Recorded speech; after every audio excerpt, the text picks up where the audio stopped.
Hello from Italy. Since I can't be at camp in person this year, I thought I would send this pre-camp children's yoga for adults. So come along. Gotta watch that street.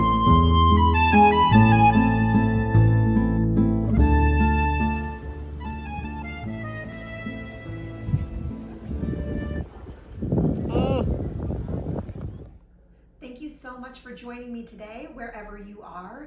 Now, throughout this video, I want to remind you that you are the most important thing. So throughout the practice, if you want to adjust things to better suit your needs, you go ahead and do that. And if there's anything I say that you disagree with, I want you to yell no and wiggle and shake your body as much as you want until you want to play again, okay?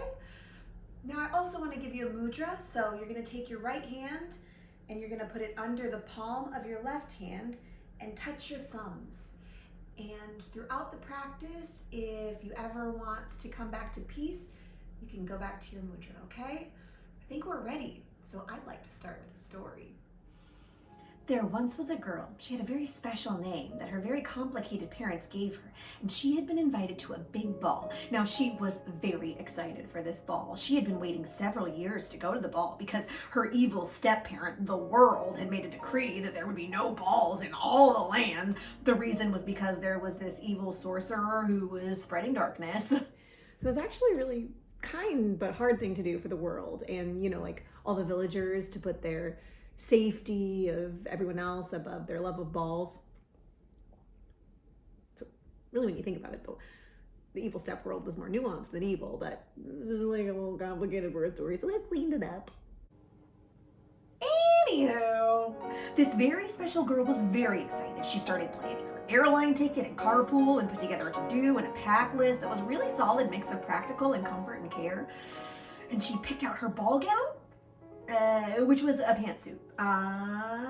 As she was getting dressed, she started to feel a little bit of a feeling bubbling up. It had actually been a while since she had been to a ball, and the last ball she went to was really incredible, and what if this one was different, or what if no one liked her, and maybe she'd forgotten to dance, or what if she had changed so much between the last ball and this ball that everyone would be like, who are you? And she started putting on more dresses, and on top of the dresses and suits, and on top of the suits she put more dresses and makeup and wigs and gloves and armor and some old chicken coop wire she found, and a cape. And she covered herself with clothes and makeup and gardening equipment until she couldn't breathe. And she was like, I have been within 6 feet of people in over 2 years, and I don't know how I feel, and what if it's not right, and what if I'm not fun, and what if I'm not the me that people remember or expect or need or want, and I still freak out when people sneeze, and I get that it's allergies, but for the love of God, elbow that shit!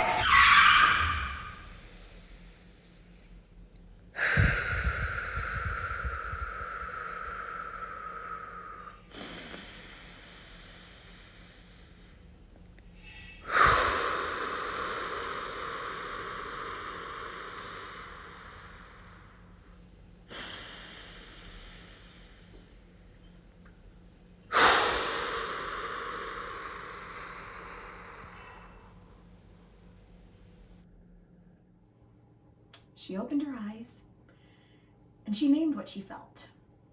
She heard herself, and she began taking off the layers of dresses and suits and gardening equipment. And then she smiled and put the cape back on. She opened her list to check it, and inside she found a stick. And written on the stick it said, "It's okay." She picked up the stick, and when she picked it up, 2 little Muppet arms flopped out at its sides. As if by magic, they asked, "Can I hug you?" She thought about it, and she said yes. Though it would have been okay if she said no, too. The Muppet hands were there for her, however she needed them. And then they whispered, "Trust yourself in what you need. A magic ball is waiting indeed. And if you find yourself in panic or fear, embrace your place. The helpers are near. It's all good data, so be present and stuff. And never forget you are enough." You are enough.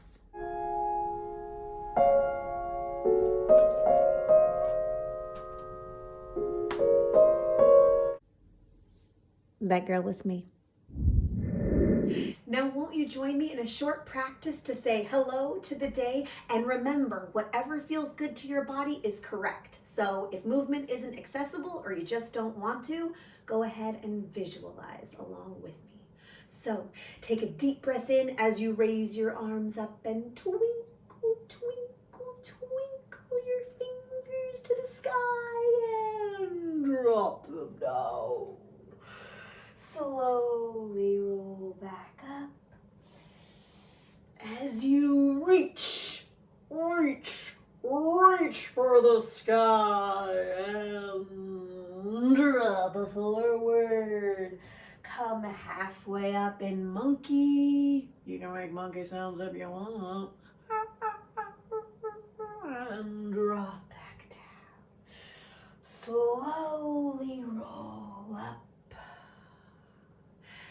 And take your neck and drop it to one side. And say hello to the sun. And drop it to the other side. And say hello to the moon. And drop your hands down. Inhale as you twist to one side. Exhale as you twist to the other. Open up your chest, spread out your arms and open your heart and land in star pose. And whisper, I'm a star.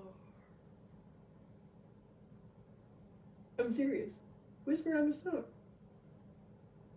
That was good. That was very good. Take one of your hands and cross it over to the opposite leg. Take a deep breath in. And exhale as you crawl your hands to the other foot.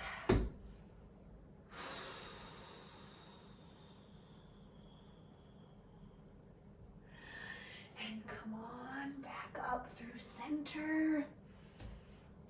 And meet me in mountain pose. Ground yourself. For me, that's my feet about hip width apart. My back as straight as it can get today. And my hands open and down.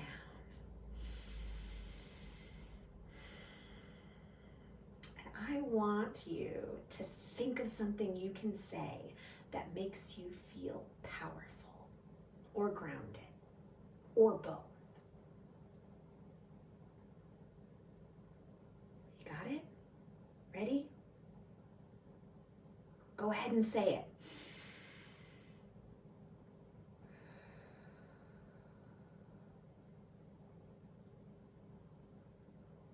Those were good. And they were all different. And that'll be true at camp too. Everyone will be having a very different experience, so leave room for that.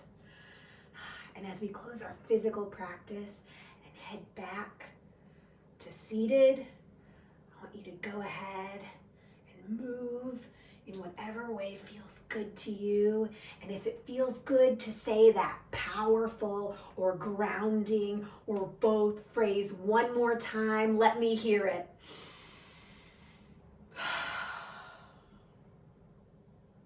And maybe pop it in the comments because I can't actually hear it.